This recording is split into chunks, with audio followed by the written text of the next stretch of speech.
கடலலை தாளாட்டும் மெரினா கடற்கரை அருகில் தமிழ்த்தாயின் தலைமையின் பேரறிஞர் அண்ணாவுடைய நினைவிடத்திற்கு அருகாமையில் போரிடும் வலிமை, பிரபு காட்டாத வீரம், இவன் சாவதற்கு அஞ்ச மாட்டான், ஆனால் காரணமில்லாமல் சாக மாட்டான் என்று தமிழ் சொல்லுக்கே பேறுகாலம் பார்த்திட்ட சூரிய தமிழகத்தின் சூரியோதயம் முத்தமிழறிஞர் டாக்டர் கலைஞர் அவருடைய நினைவு நாளில் அவருடைய நினைவிடத்தில் மலர்வளை வைத்து அஞ்சலி செலுத்தியிருக்கிறோம். தமிழ் கூறும் நல்லுலகின் ஆக சிறந்த பெரும் ஆளுமையாக திகழ்ந்து தமிழ்நாட்டு அரசியலில் எவருக்கும் இல்லாத ஒரு உயரத்தை தொட்டு இந்திய அளவில் மாநில சுயாட்சிக்கு முதலாக வித்திடுகின்ற விதத்தில்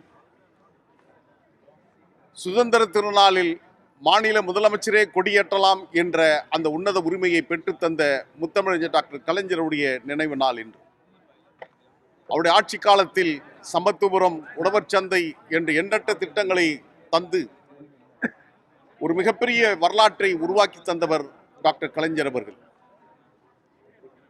எரிந்து கொண்டிருக்கின்ற அந்த தீபம் போன்று அவருடைய புகழ் நிலைத்து நிற்கும். பிறப்போக்கும் எல்லா உயிருக்கும் சிறப்புவா செய்தொழில் வேற்றுமையான் என்று உலகப் பொதுமுறையை தந்த ஐயன் திருவள்ளுவருக்கு குமரிக்கடலில் 133 அடியில் திருவள்ளுவர் சிலையும், தலைநகர் சென்னையில் வள்ளுவர் கோட்டமும், குறளோவியம் வான்புகழ் வள்ளுவம் என்று தமிழ் கூறும் நல்லுறத்திற்கு ஆக சிறந்த படையல்களை தந்திருக்கின்ற டாக்டர் கலைஞர் அவர்கள் உடலால் மறைந்தாலும் அவர் என்றைக்கும் நிலைத்த புகழை தமிழ் மக்களின் வாழ்ந்து கொண்டிருப்பார். அவருடைய நினைவிடத்தில் உறுதியேற்கின்றோம்.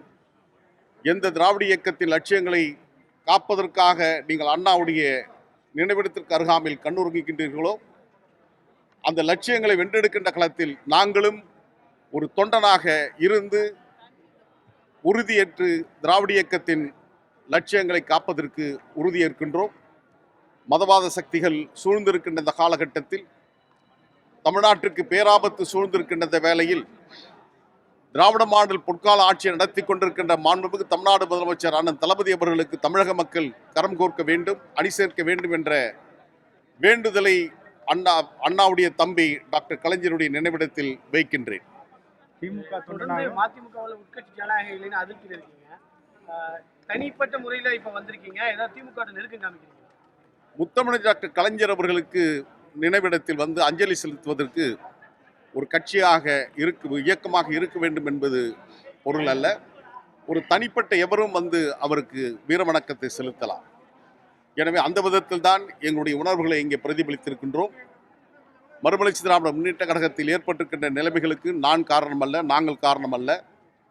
தேர்ந்தெடுக்கப்பட்டிருக்கின்ற மாவட்ட செயலாளர்களை, பகுதி செயலாளர்களை, ஒன்றிய நகர செயலாளர்களை கேள்வி கேட்பதற்கே ஆள் இல்லை என்கின்ற அளவில் தூக்கி எறிந்த காரணத்தினால்தான் இந்த ஜனநாயக நீதி கேட்கின்ற போராட்டத்தை நாங்கள் நடத்தி கொண்டிருக்கின்றோம்.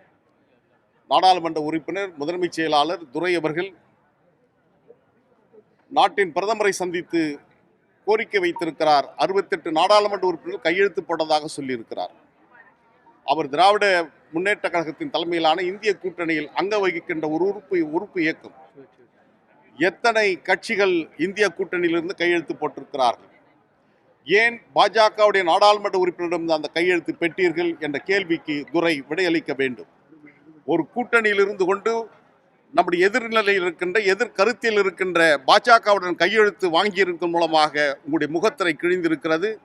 நீங்கள் பாஜகவுடைய ஸ்லீப்பர் செல்லாக திராவிட இயக்கத்தில் தமிழ்நாட்டில் இருக்கிறீர்கள் என்பதை மீண்டும் மீண்டும் நீங்கள் நிரூபித்துக் கொண்டு வருகின்றீர்கள்.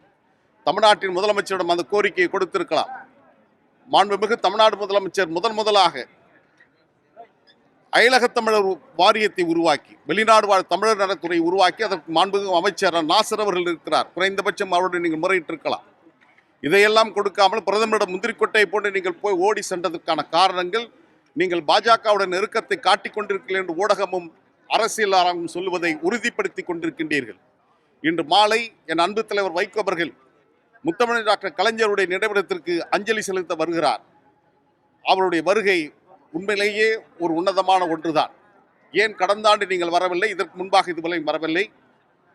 ஆண்டு 7 உருண்டோடி கொண்டிருக்கின்ற காலகட்டத்தில் நீங்கள் முதலாக இப்பொழுது ஊர்வலம் நடத்த திட்டமிட்டு அதற்கான ஆயத்த பணிகள் மேற்கொண்டிருக்கின்றீர்கள். அதை வரவேற்கிறேன். இனி ஆண்டுதோறும் ஆகஸ்ட் 7ஆம் தேதி இதே ஊர்வலத்தை தலைநகர் சென்னை பார்க்க வேண்டும். இது தேர்தலுக்காக மட்டும் இருக்கக்கூடாது. 2026 சட்டமன்ற தேர்தலை நோக்கி மட்டும் இந்த ஊர்வலமும் பேரணியும் அமைக்கக்கூடாது. நாடாளுமன்ற தேர்தல், சட்டமன்ற தேர்தல் இல்லாவிட்டாலும் உங்களுடைய கடமை அவருடைய நினைவிடத்தில் அஞ்சலி செலுத்த வேண்டியது. ஏறக்குறைய 24 ஆண்டு காலம் அவரை நாடாளுமன்ற உறுப்பினராக ஆக்கி காட்டிய பெருமை திராவிட முன்னேற்ற கழகத்திற்கு உண்டு.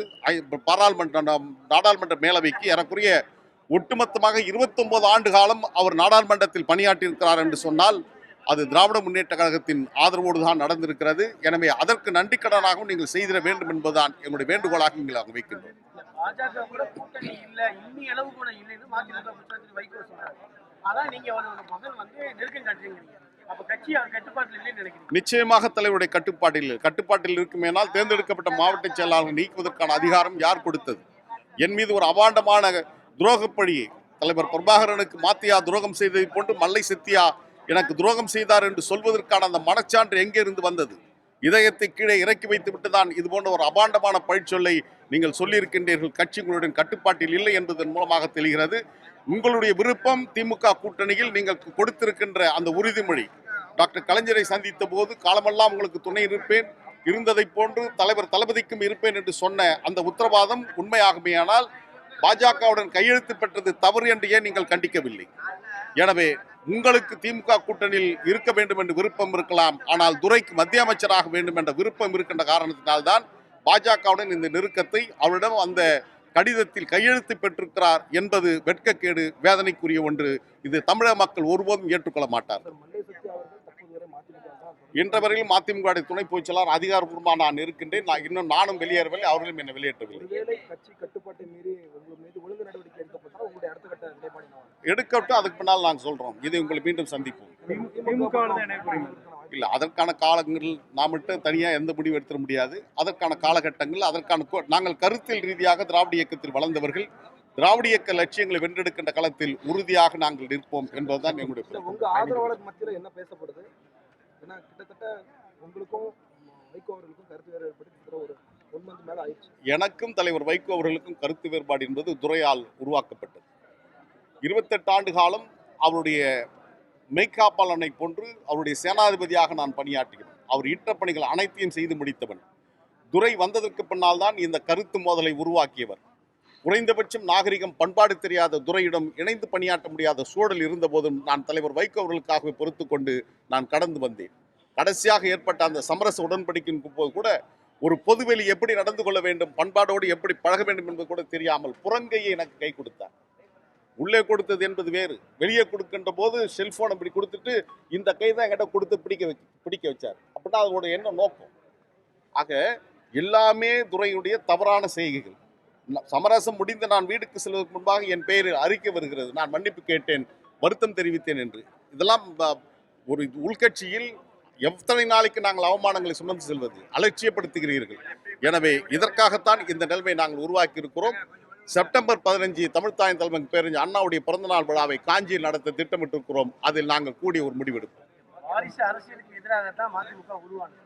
வாரிசுனால வந்து கட்சியும் பாதிக்கிறதா? இதே மாதிரி பாமகவுடைய தந்தை மகனுடைய இல்ல, நாடாளுமன்ற தேர்தல் நெருங்குகின்ற இந்த காலகட்டத்தில், மதிமுக சட்டமன்ற தேர்தல் நெருங்குகின்ற இந்த காலகட்டத்தில் மதிமுகவுடைய இந்த நடவடிக்கை என்பது ஒரு மிகப்பெரிய பிழை. அந்த பிழையை செய்திருக்கிறார்கள். அவருடைய பலனை 2026 அவர்கள் அறுவடை செய்வார்கள். நாங்கள் காஞ்சியில் நடத்துகிறோம். எங்களுக்கு அழைப்பு கொடுக்க மாட்டாங்கன்னு நினைக்கிறோம். அதில் நாங்கள் காஞ்சியில் கண்டிப்பாக கேட்பாங்க.